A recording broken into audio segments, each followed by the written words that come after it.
Hey there, welcome to my studio here in New York City. I'm Daniel Norton, photographer. Normally on this channel we talk all about photography and lighting, but I put a poll out a little while back to you guys and you said you'd be interested in a video about video, a video if you will. So I'm working on a series on that. I've got a few videos lined up, but what happened was there's something I wasn't covering in the video, and iFootage, who are the makers of the tripod I'm using right now to hold my camera, sent me this new monopod that's been released. So I'm going to talk a little bit about monopods and tripod heads for video in this video. All right, so this is the Cobra 3. Basically, hopefully you understand what a monopod is, but what's cool about this is you've got a couple of different options. So it's kind of a system where you can get it a few different ways. I'm going to talk about the two versions I have and then how you can interchange them. Number one, up here we have like a quick release. You can put any tripod head you want on here, but their particular tripods have this same release where you can drop their head on, and I'll show you that in a second. The same release is on the bottom here, which again I'll show you in a second, but the other thing that's cool is we've got these little feet. These are 150 millimeters long, which are pretty stable, and what it's going to allow us to do is, and no, this does not replace a tripod, but it is going to allow us to basically stand the monopod up. If you've got a heavy rig, you want to take some weight off yourself, you can kind of let it be and not have to have your hands on it, so your breathing and stuff is not going to set it off. So it's pretty good to use a monopod this way. Now, if you want to make any quick changes, this one has a little foot pedal. You kick the foot pedal down, and we can move the monopod around for anything quick. It'll continue to move like this until I hit the foot pedal again, and then it will go back into the center, and you're locked in. Very cool. If you don't have space on the floor or you don't want to use this foot, it comes off just like the top did. Nice and simple, like this. Now we've got just a regular monopod. There is a little bumper that screws in here so you don't scratch up people's floors as well. This one's carbon fiber with these levers here to open and close it. This is actually the style of monopod that I like, but the other version of this, let me show you. Okay, this version is aluminum, okay? A little bit less expensive, a little bit heavier. It still has the same quick releases, so you can put stuff on and off the same way. But this bottom does not have the foot pedal. It has a little knob that you turn. So it's a little slower to use. If you don't use that functionality that much, save yourself a few bucks, right?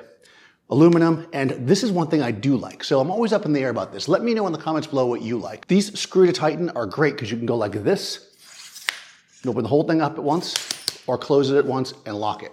Real fast, people love that. Let me know in the comments below if that's your favorite or if you like the levers like I like. So as mentioned, I'm going to talk a little bit about video tripod heads.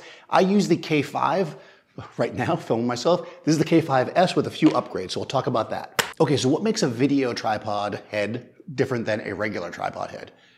If you're just going to plop your camera on it and film something all day, you could probably use a regular head. But what a video tripod head gives you is the ability to pan and tilt easily, and a few other things. One thing that you might notice is the quick release here is kind of long and skinny. The reason why it's like that is because, and the plate is as well, we can actually take our plate and we can slide the camera up and down to balance it. You want your camera to be as balanced as possible. So if I take my camera like this with a long lens and it's far back here, it's not going to be balanced, right? I slide it on here, and you can actually see it trying to go forward, right? Because the camera is not balanced. The lens is too long for this setup. But what I can do is take my trusty little knife out. I can slide the plate. You know, I'll go the extreme the other way. You probably don't need to. This lens isn't that long. You slide it this way. Now, when we slide our lens on,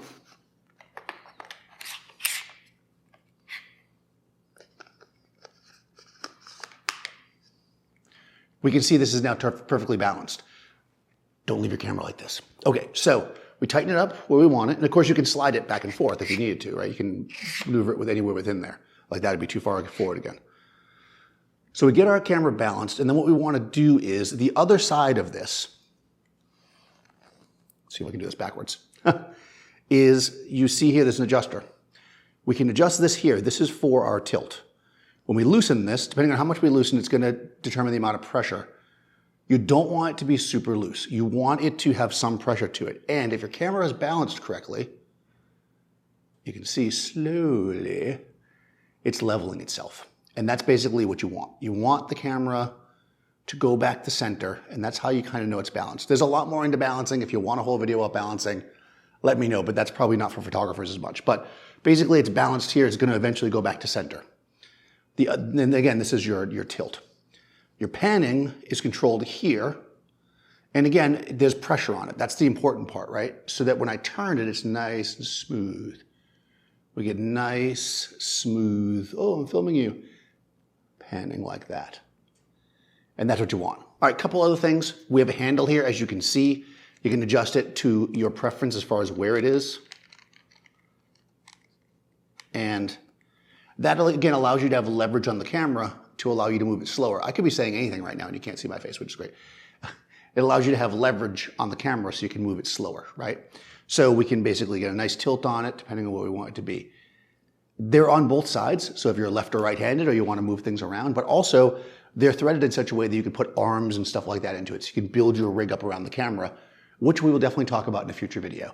For now though, think video tripod or video monopod with video head is going to be ideal if you're moving your camera around a lot. So if I'm doing an event or I'm going to shoot something dramatic or out and about, a monopod with a video head is going to give me a lot of options. I can set it up really quickly, I can move it around, it gives me stability, and also the ability to do my pans and tilts really smooth. If you have a K5 like I do and I'm using right now, the K5s has a few cool upgrades, which I'll put a link to all that in the description below so you can check it out.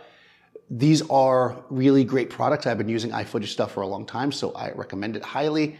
Check it out, it should be available now. I'll put links to where you can pick it up.